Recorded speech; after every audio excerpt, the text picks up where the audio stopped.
Welcome to Geetamrit. Bhagavad Gita में जीवन के मूल प्रश्नों का उत्तर मिलता है। मैं कौन हूँ? आत्मा क्या है? आत्मा का स्वरूप कैसा है? गीतामृत में इन्हीं विषयों का वर्णन सरल शब्दों में। Gita is eternal science and researching Gita गेट अमृत। अहम ब्रह्मास्मि, मैं आत्मा हूँ। पिछले सेशन में हमने चर्चा की थी अध्याय 12 श्लोक 20। आज की चर्चा का विषय है अध्याय 12 का सारांश।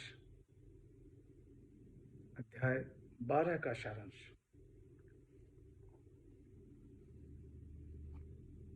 अध्याय 11 में अर्जुन की प्रार्थना के उपरांत भगवान श्री कृष्ण अर्जुन को अपना विराट रूप दिखाते हैं। इसके पश्चात अर्जुन को यह विश्वास हो जाता है कि माधव उसके मित्र ही नहीं वरन परमेश्वर हैं। अध्याय 12 के शुरू में अर्जुन प्रश्न करता है कि हे योगेश्वर, एक जो अनन्य भाव से आपका चिंतन करते हैं और दूसरे वे जो निराकार ब्रह्म की उपासना करते हैं, इन दोनों में श्रेष्ठ योगी कौन है?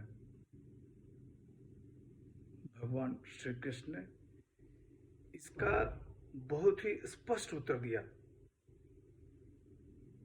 साकार ब्रह्म की उपासना को श्रेष्ठ बताया। भगवान श्री कृष्ण कहते हैं कि हे पार्थ, दोनों उपासक मुझे ही प्राप्त होते हैं, लेकिन निराकार ब्रह्म की उपासना करने वालों की उनकी क्लेश ज्यादा है, उनके रास्ते में बाधा ज्यादा है। भगवान श्री कृष्ण कहते हैं कि जो भी कर्मों को मुझे अर्पण करके और मेरे परायण होकर अनन्य योग से मेरी उपासना करते हैं, उन भक्तों का मैं शीघ्र ही उद्धार कर देता हूं। आगे भगवान श्री कृष्ण अपनी प्राप्ति के उपाय बता रहे हैं। भगवान श्री कृष्ण कहते हैं कि हे पार्थ, तुम अपने मन और बुद्धि को मुझ में लगाओ। यदि यह करने में समर्थ नहीं हो तो अभ्यास योग से तुम मुझे प्राप्त करने की इच्छा करो। यदि तुम अभ्यास करने में भी समर्थ नहीं हो तो मेरे लिए कर्म करने का परायण हो जाओ। यदि ऐसा करने में भी असमर्थ हो तो मन और इंद्रियों को वश में करके संपूर्ण कर्म के फल का त्याग करो। अभ्यास से ज्ञान श्रेष्ठ है, ज्ञान से ध्यान श्रेष्ठ है, ध्यान से कर्म फल का त्याग श्रेष्ठ है, कर्म फल के त्याग से तत्काल परम शांति मिल जाती है। आगे भगवान श्री कृष्ण सिद्ध भक्त के लक्षणों का वर्णन करते हैं। सिद्ध भक्त के लक्षणों को यहाँ धर्म अमृत कहा गया है। भगवान श्री कृष्ण कहते हैं कि जो प्राणियों से द्वेष नहीं करता, जो सबका मित्र है, जो करुणामय है, जो ममता रहित है, जो अहंकार रहित है, ऐसे भक्त मुझे प्रिय हैं। जो क्षमावान है, जो दृढ़ निश्चयी है, जो आत्म संयमी है, जो ध्यान योग में निरंतर तत्पर है, ऐसे भक्त मुझे प्रिय हैं।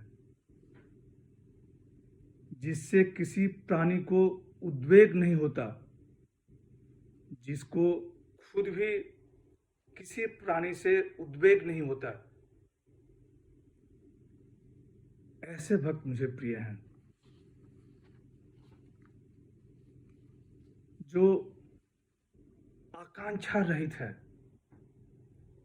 जो भीतर और बाहर से पवित्र है, जो व्यथा रहित है, ऐसे भक्त मुझे प्रिय हैं। जो निंदा और स्तुति को समान समझते हैं, जो न कभी हर्ष करता है न शोक करता है, ऐसे भक्त मुझे प्रिय हैं। जो शत्रु और मित्र में तथा मान और अपमान में सम है, जो शीत उष्ण तथा सुख दुख में सम है, ऐसे भक्त मुझे प्रिय हैं। जो अनिकेत है, जो मननशील है, जो अल्प में ही संतुष्ट है, जो स्थिर बुद्धि वाला है, ऐसे भक्त मुझे प्रिय हैं। अंत में भगवान श्री कृष्ण कहते हैं कि हे धनंजय, जो भक्त मुझ परमेश्वर में श्रद्धा रखकर और मुझ में परायण हुए धर्म अमृत का अच्छी तरह से सेवन करते हैं, वे मुझे अत्यंत प्रिय हैं। सिद्ध भक्त के लक्षणों को यहाँ धर्म अमृत कहा गया है। यह धर्म भी है और अमृत भी है।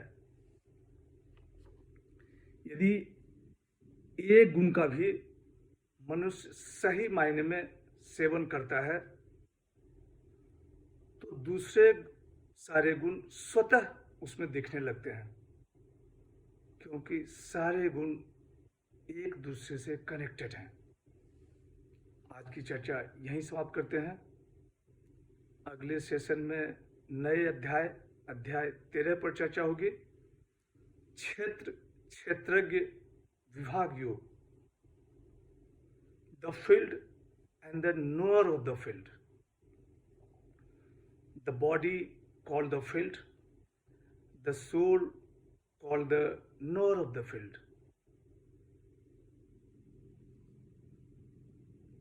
आज की चर्चा यहीं समाप्त करते हैं। यदा यदा हि धर्मस्य ग्लानिर्भवति भारत, अभ्युत्थानम् अधर्मस्य तदात्मानं सृजाम्यहम्। हरे कृष्ण।